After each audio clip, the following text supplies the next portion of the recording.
Hey, this is Rick, and welcome to Spit Take Reviews. And today I'm going to review Secret of the Mogwai, and it's basically a prequel to the movie franchise Gremlins, which is one of my favorite movie franchises of all time.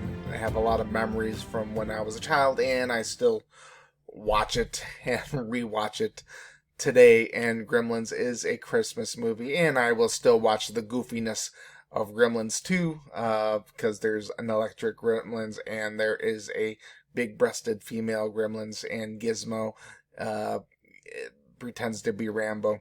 And so Gremlins, Gizmo basically is with his people in this land, and there is a reason that there is a secret of the Mogwai. And it's interesting that they expanded the lore, and I like how they did it. And so he gets displaced, and he gets basically found by this kid and by this family, and his grandpa knows all about the Gremlins and knows about their history, and he's like, nah, you gotta get them back to where they belong. We have to get them back.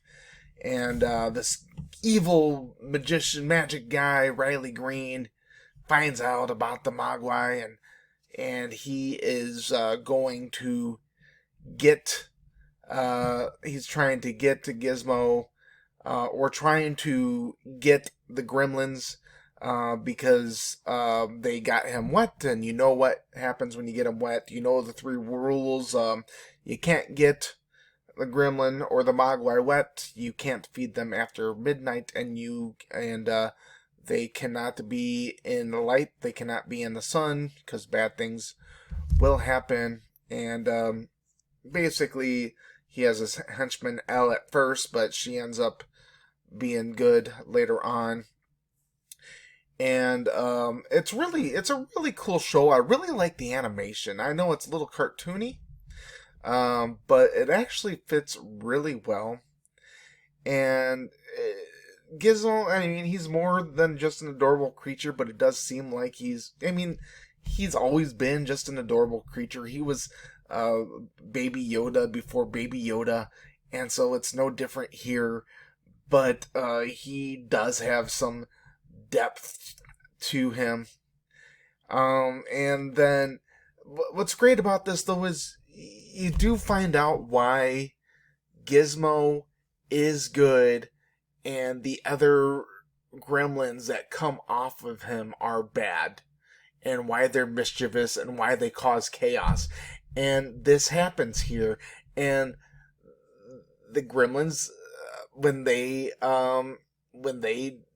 eat and they become gremlins, they cause chaos as usual. And the horror elements are there, the comedy horror elements are there, and you are just not disappointed. Is it the best of the franchise? No, but it does not disappoint. I could have done without the parents. I could have, because his parents are there, and it's like, yeah, you're kind of just there. But you do really like, the different types of gremlins. They do, just like in the movies where there's like Stripe, and they have like unique gremlins in the movies. They have unique gremlins. I mean, not as much, but they do have unique gremlins in the show, with unique personalities.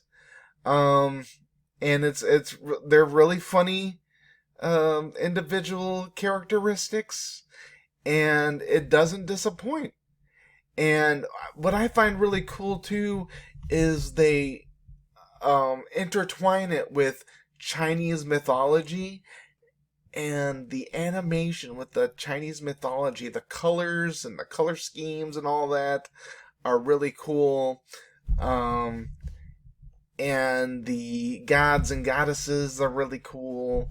And the different creatures that they involve in it are pretty cool. Like, they've never done that I've seen before in the rest of the Gremlins franchise.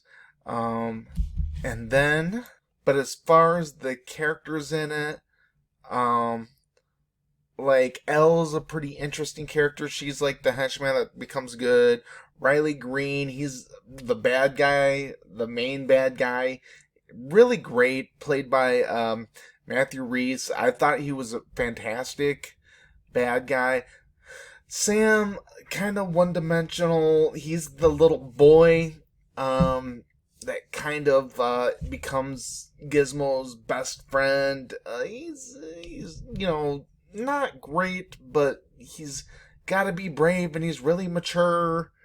And he's the nicest, supposed to be the nicest boy, most self-sacrificing boy in the world. We don't know why, but he is there. George Takei plays a character in this, which his character is a gremlin, and it's perfect. It's like this gremlin that drinks a potion, and he talks, and it's really funny. So there's, so it's a really funny part that he plays in this. So if you're a Gremlins fan, I definitely recommend watching this. This is total top of the line, must watch Gremlins movie. Yes, totally yes. I give this show, season 1, 9 out of 10 Gremlin cocoons. I didn't know what else to use. That's what you get. They apparently are gonna do a season 2. I know this is like a year old, but I enjoyed it and I felt like I had to do a review on it.